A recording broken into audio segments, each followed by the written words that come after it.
What's up, y'all? This is Jeffery at Jeffery TV coming to you live on Memorex from the ultimate remote location. And as you see, you may look, I'm walking backwards, right? Because once again, in this godforsaken city that I love so much, vehicles will run you over. Pedestrians get absolutely no respect in this city. The first couple times, I thought it was, oh, okay. And this has been going on for over a year, a couple years now. I've been out here walking. First couple times a car run by me, a little too close. I go, okay. Or a cut in front of me. I'm halfway walking across the street. And a car will swing around into the far lane to get by me before I get across the street. It happened today. As soon as I got out here. It was pretty much a street like this one coming up. But it may have been a little wider. Of course, there's no crosswalk lanes, and there was no light or stop sign. So, I'm just walking, I keep walking. I get, say, to the middle, and watch, he's gonna do it again. He's just gonna, he ain't gonna stop. They ain't gonna stop for you. Now, granted, I don't think that I'm gonna get run over. I don't think that these people gonna run me over.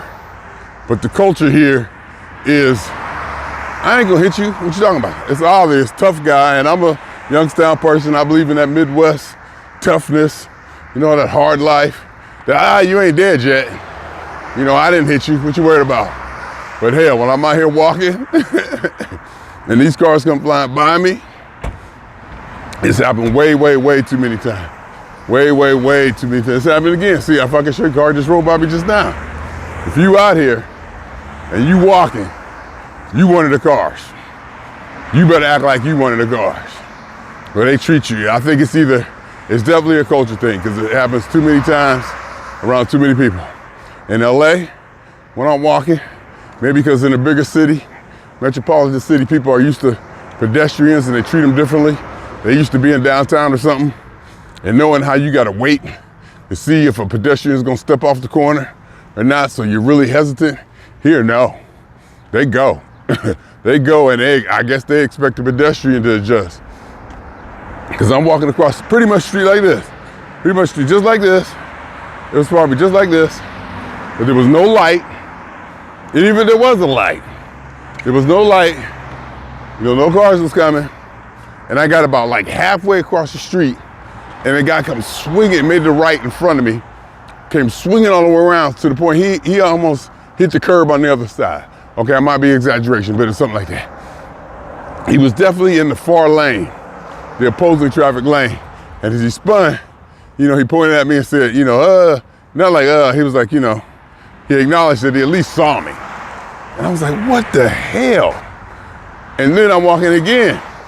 Just a little bit later, and I'm thinking about making this video because I'm already a little bit pissy about it. And I'm walking again, and I see this white car come up, swing up, makes a right on a corner, and uses the parking lot to make a U-turn. And it was as they was coming out the parking lot to make that U-turn, I'm walking up, and here they come, and I'm looking. And the passenger was like, and I was like, okay, I'm just saying. And that was like the second time today. That was just today. And then I'm walking up here again, another time today. I'm walking, and there was a car in the left lane. And I was gonna turn the camera.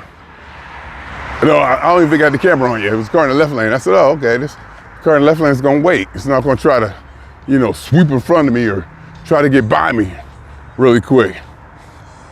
And I was like, okay, cool.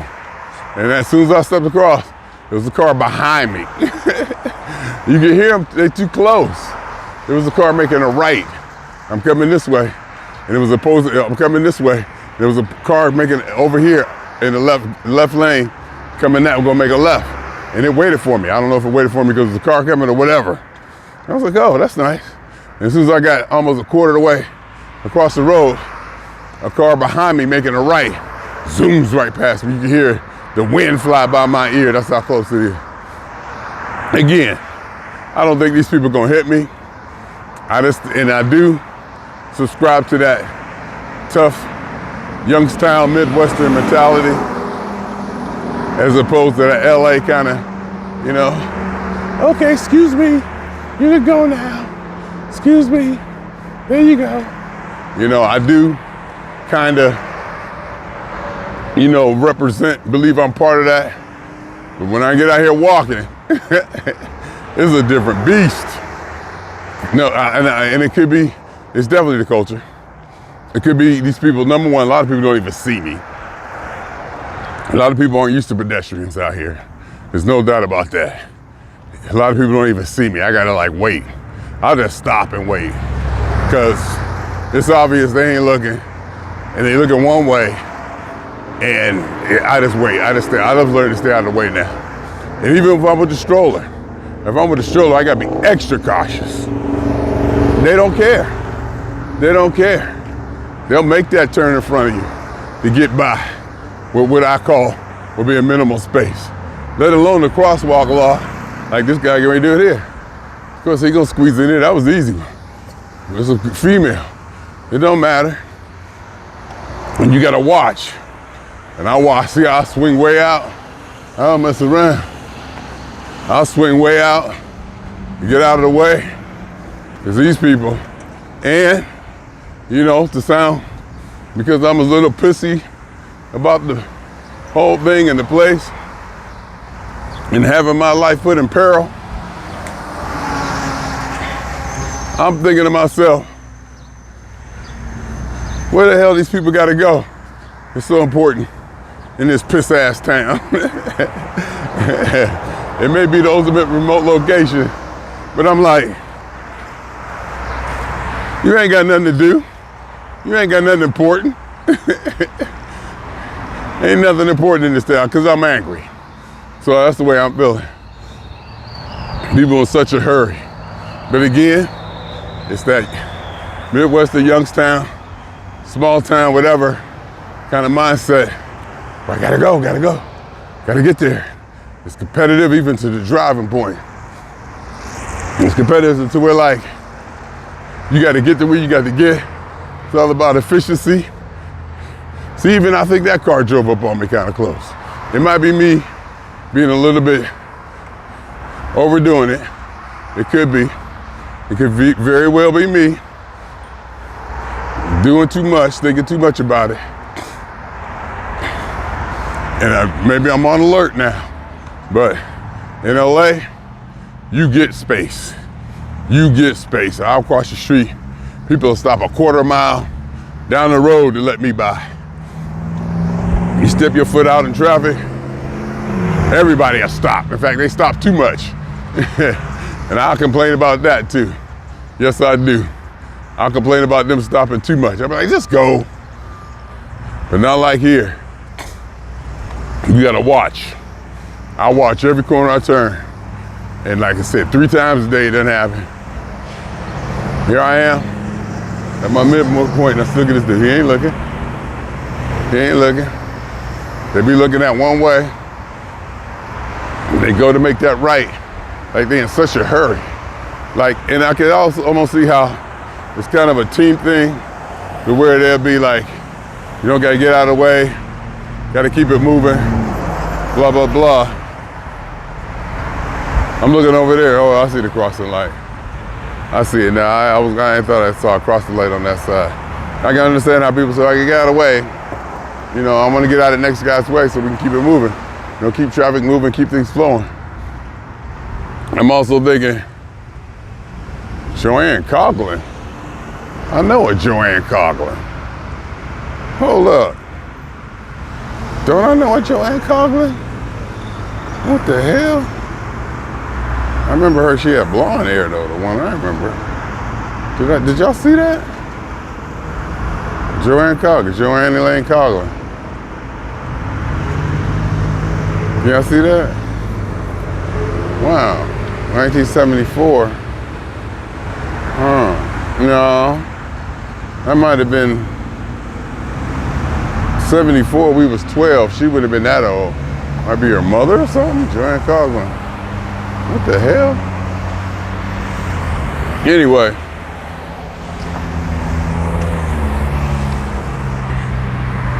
Missing since 74.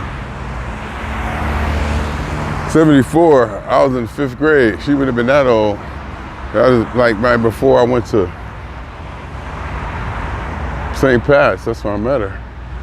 Oh, shit. Interesting. Huh. You see that?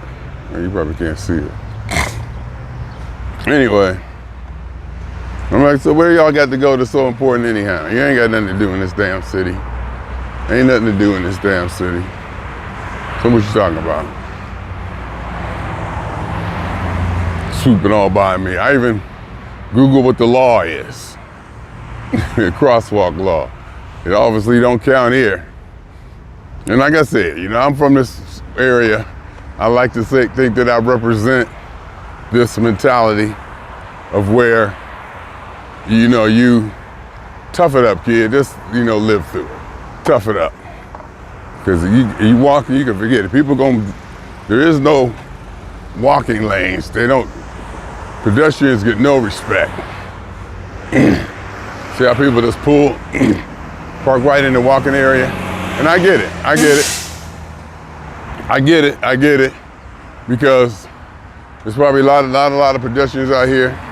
There's probably not a lot of people who do walking out here. So they're probably not used to it. Cause like when I walk down this here, I barely see other people walking.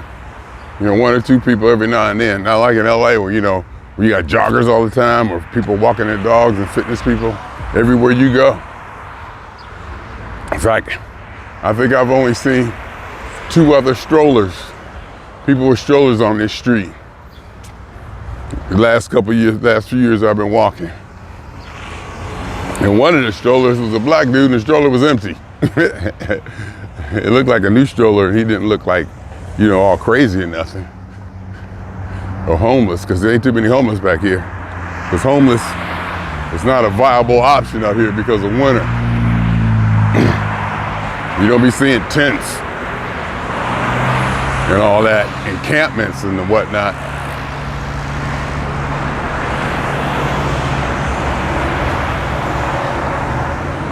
But then again, I guess, with all the vacant houses back here, but even with the wintertime, you can't stay in a vacant house, you know, in the winter. You'll freeze to death. But anyway, that's what I want to say about that, this pedestrian thing. They will run your ass over. One time I was with granddaughter, I had granddaughter in a stroller, and this car went flying by me made a left. You know, it squeezed in that little space between me, and I was like halfway across the street. I was like, what the hell? Or it's behind me or something. But it was too close. And that's when I learned. You know, I guess I'm really realizing it now. As I said it, you know, you back in Youngstown, baby. You back in Youngstown. You ain't in LA no more. Take that weepy, whiny, ooh, he almost hit me bullshit back to LA, baby. You know, I like the rep that I'm back from back here, but I'm soft. I ain't gonna lie, I'm soft. Let wintertime come. I'll show you how soft I am. Let wintertime come. And I ain't cutting no grass. I ain't shoveling no snow. Nope. I might even be bougie. I pay for everything. I pay for labor. It's an opportunity cost. I'm used to making X amount of dollars an hour. And I think it was Shaking Naked who told me. Well, I kind of knew it, but he was the one who kind of pointed it out to me. I mean, overtly, that you take how much you make an hour at work, and you think about the labor of the chore that you want to undertake, and you compare how much is the value of that. But then there's opportunity costs. Say like, if you ain't got nothing to do anyway, you just go ahead and knock it out. You know, that'll probably compensate for some. But I'm used to making X amount of dollars. Any activity that I can get for less than that rate and pay somebody, I got no problem with. Got no problem with it at all. Outsource it. And back here, labor is cheap. One thing I'll say about these hard-working, industrial type people, they're hands-on and they take pride in being able to do it themselves. It's a lot of pride in being able to do it themselves and accomplishing themselves and getting it done for themselves. It's like now as I'm walking up here now, the light is green and I'm scared to death. This person sitting here, walking in their car, she's a nice little Caucasian lady, kind of nice, happy demeanor, smiley, but she's just way too close to that crosswalk. And I don't trust them. And when I say nice, white lady, I meant more of a class thing. I'm a classist. So when I say nice white lady, I really mean maybe upper middle class or middle class type of person. Probably educated, nice house, decent credit rating, and all that. It's not really racial. Well, it is racial to me because back here, the idea of ghetto and ghetto mentality and ghetto flavor and ghetto style is real back here. It's distinct. And a lot of people, well, I ain't gonna say a lot of people, but some people take pride in it and it represents them and they want that to represent who they are. They want to be a part of that. And then of course you got your white boys back here who want to be country. You got your Trump people, back here, the guns and not so much stars and bars overtly, but you can see the ethnicities back here. You see some real white people back here, some really, and black people, almost inbred. The limited gene pool. You can see it on these people, You can just look at it and see it. And they look like, not like hillbillies or nothing, but, they have that ultra American. And now see, here's what I see. Now look at it, see this guy, see how they put out here? They don't know nothing about pedestrians. They don't know nothing about pedestrians. And I ain't gonna go. I'm gonna walk back behind here and let him go because he ain't even looking. He ain't even looking at me at all. Then when I walk out here like this, I gotta make sure don't nobody come from that way. See, that old man probably didn't even see me at all. So I walk behind the cars. Like I said, it could be me. It could be me. And then the passenger's sitting in there looking at me. I wonder if they know that he don't see me, or if he gonna go, or she looking at me saying, hey, I hope he know not to walk out in front of the car. I hope he know not to walk out in front of that car. Oh, what was I saying when I was talking unnecessarily and probably inappropriately about race? You'll see some white people back here who, through breeding, are, white people to me come after Caucasian. There's some Europeans. I have a glimpse into the European culture. Kind of an inside look through a friend of mine, through the Dane. I see pictures of her family and that stuff. That's Caucasian. That's before white. White is once you come and get contrast with black people over here. We got white people. Them over there is Caucasians. These people are so white. They not white. They so white. It's before you. It's so pure. It's pure. You can see here that the white people here are mixed with something. It's different. It's just different, you know, because over there, you talking about real Caucasian at the root. Over here, and you see some white people, quote unquote hillbillies or from the hills, or even some people here from Youngstown where you see this, you can see where their lineage has just been pure. I mean, been in a smaller gene pool, stayed within the bounds of certain ethnicity, a tight, small ethnicity window. And you can see it in their physical build and the way they look, the skin and all that. And usually weight too. They usually seem to be overweight. They usually seem to carry weight differently. But you can see that they've been exposed to the black or a hipper, more modern culture. So they have kind of some of that ghetto slickness or ghetto tendency, but be looking as goober and as country as anything. And you know, you hear them talking, how they do stuff, and you go like, oh, okay. You know. So you have some of that back here. And I may or may not have my feelings about it.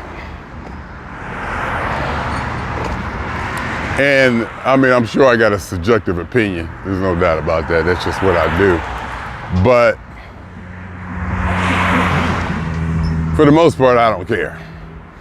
You know, a lot of things, you know, I talk about here, I might be critical there. I might say this about that, say this about them, you know, feel this way about that. But the bottom line is, I don't really care. And, you know, we got to remember that I really don't care enough for, sometimes I think I really don't care enough for my opinion to matter to anybody. I'll say anything. Don't get me wrong, I will say anything. But I really don't care enough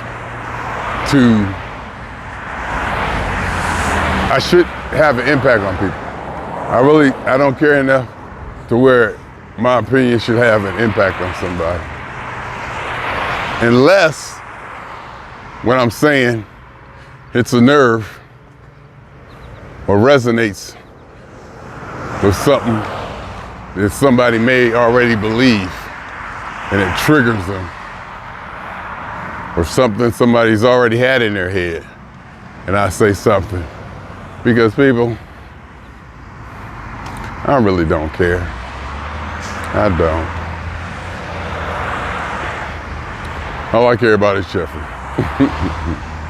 to a large degree, and that's true. That's true. All I care about is Jeffrey. That's definitely true. And as I said many times before, Jeffrey just doesn't incorporate Jeffrey. There's a team and infrastructure. There's family and friends. You see, like here, I can make this light. See, this light is still yet green. I could have been made it across the street. I'm scared to try it. I'ma wait. That light's still green. I can still make it. Now watch, as soon as I go, I can still make it, but I ain't, because I'm scared to death of these people. Damn, that light is still green. Now it'll turn yellow. See, now it turned yellow. And I'll wait. I'll wait and let these people go. That's how they got me trained. You see that? That's how they got me trained. I stay away. I'm staying away from them. I'll wait. And even though the light, now I'll let the light turn. And I'll come. Now what, this rear car might try to shoot in front of me. It's too much. I'm telling y'all, They got me trained now. They got me trained now.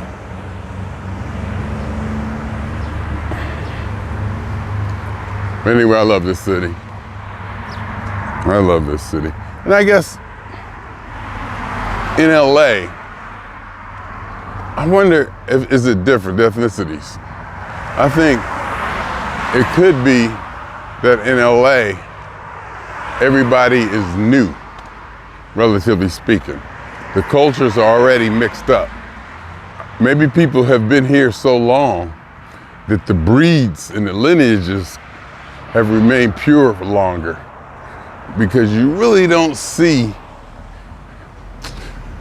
I don't want to say rednecks, but you know, that type of thing. I don't want to say rednecks, but that might give you an image of what I'm talking about. The people you could just look at and see that, you know, there's not much mixture in their gene pool. And I don't see that much in LA. Everybody looks to be, and I know I probably can't say this, a more modern Homo sapien, genetically more diverse or something. You don't see the kind of deep ethnicity that I see here in Ohio, or I see from Europe, and that deep, hundreds of years of breeding, you know, culminating into a person, into what makes up a person. But not sure how I got on that. Oh, I got on that because I was talking about these people running me over. Like I said, they're not gonna run me over, you know, but they gonna come close. They gonna come close to you. You know, they ain't gonna run me over, but they gonna come close. You know, they gonna come close.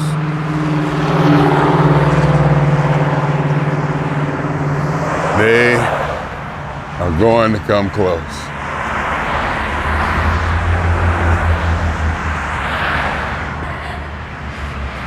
Now y'all got me thinking about Googling Joanne Coughlin, because I was thinking about her actually.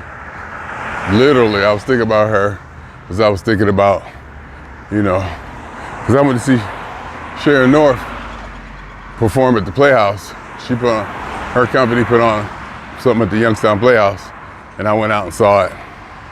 And I was thinking about who are, you know, Mooney people, Hootist people, St. Pat's people who might be there. And somehow I thought of Joanne Coughlin, because when we were back in 6th or 7th grade or so, 5th grade, 6th grade, maybe 6th or 7th grade or so, her father passed away. And we even went to the funeral, you know, the mass and all that. And somehow I forgot. And we were like teasing or playing or something. And she said something to me. And I said, your daddy.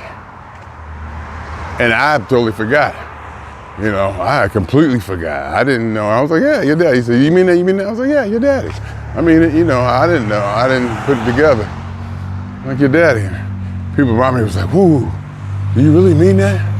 Really? I was like, yeah. I was like, yeah. And then, dude, we call him Dude, Lewis Jones pulled me to the side. He was like, man, you know her father passed away. And I remember it and I felt bad. And I still feel kind of, you can see I obviously remember that. So I still feel kind of bad about it all these years. And I was like, tell her I forgot. Tell her I didn't know. He was like, no, you tell her.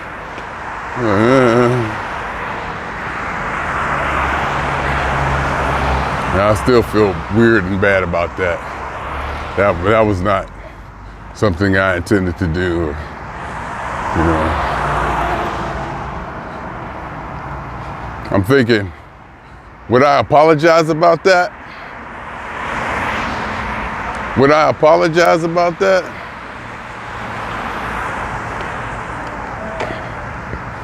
I don't know. But if there was something I would apologize about, it would be something like that. I don't think I would be able to actually say the words, but I may, you know, put together a little soliloquy or statement that pretty much says that, you know, that expresses my, is sorrow the word? Can I have sorrow but not be sorry?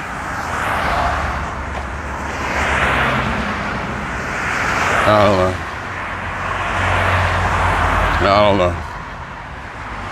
But I do remember that, that's why I saw that.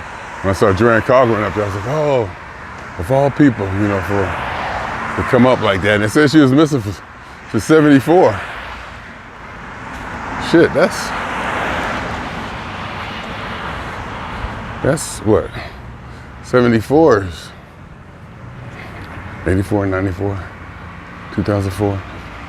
40 years? Damn. That's 40 years ago? 50. That's gotta be 50 years. Cause I was 12 and I'm 62 now. Yeah, I gotta Google that. Find out what's going on with that. Yeah. Anyway, I do love this city. And I need to man up. I love this city and I need to man up. Worried about somebody. Ain't nobody gonna hit you, nigga. Nigga or nigger. You get some both of that. And that's one thing. Another thing I love about this city probably. Even though everybody's scared to say nigger now, even white people scared, I'm hoping that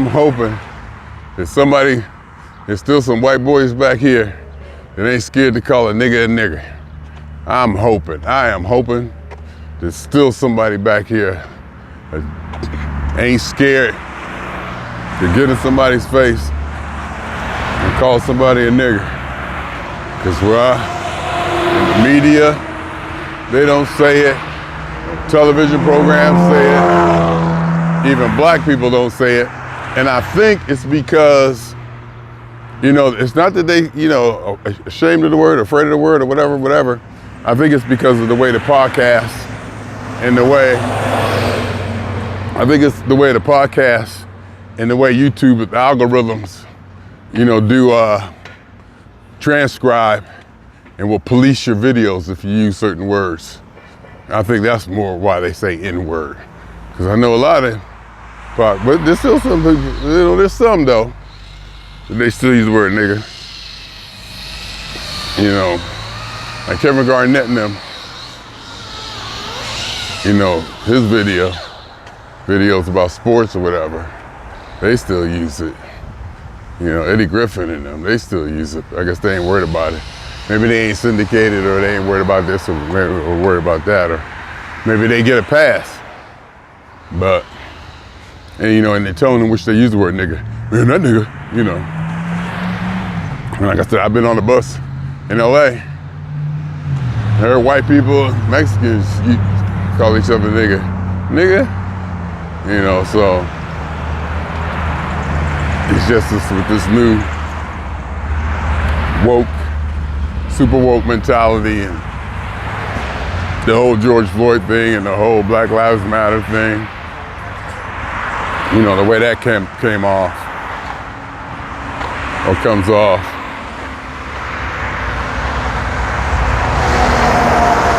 The way that comes off or came off got everybody on edge about race and political correctness and DEI and all that. And I'm watching House of Dragon, way too much female. I love House of Dragon, don't get me wrong. Rhaenyra, Alicent. I like Rhaenyra, the mother, Corlys's wife. But it's just way too much female. Way too much female. And then all the males are crazy. All the males are crazy. And Damon, he's crazy, and probably the most masculine one might be the prettiest one. But it's just a lot of females, you know. It's all female. And that hit me yesterday when I was watching it. And I was like, and it kind of turned me. It kind of turned me. I was like, okay. You know, I was like, all right. And I didn't want to, because I like the program. I don't want to get turned off by it. But I came close. I came really close to realizing, because I'm sitting there, Rhaenyra's the queen, and it's a whole bunch of old white men being portrayed as old white men, as typical old white men who want to go to war, want to fight, and it's the females who are leading it and in control. And Rhaenyra stands up against them. You know, she holds her ground against them, and the females are like gonna fix it and make it all better because the males can't, because all the males want to do is kill and fight and murder. And I get it, and they could have made the plot a little bit more nuanced, and maybe not make all the characters, make the characters a little bit ambiguous or something, you know? They ain't got to be all obviously stereotypical. That's all I'm saying. All right, y'all. I think I'm running out of space on this camera. Storage on my phone, but I can fix it. I got backups, and I can do stuff, and I can actually save a backup to my storage in Ohio. I mean, back in California, over the internet. Takes a while. Takes a few hours, but that's what computers do. You just let it run. Let it run in the background. I can still keep using it. Or I can just let it run while I'm at work, or if I'm asleep. It'll save a copy of everything on my phone to my hard drive in my living room, securely over the internet. Anyway, I think I got let me take a look and see. Yep, storage running out. All right. Swinging on y'all. All right. Swinging on y'all 2 times. For me, for the phone.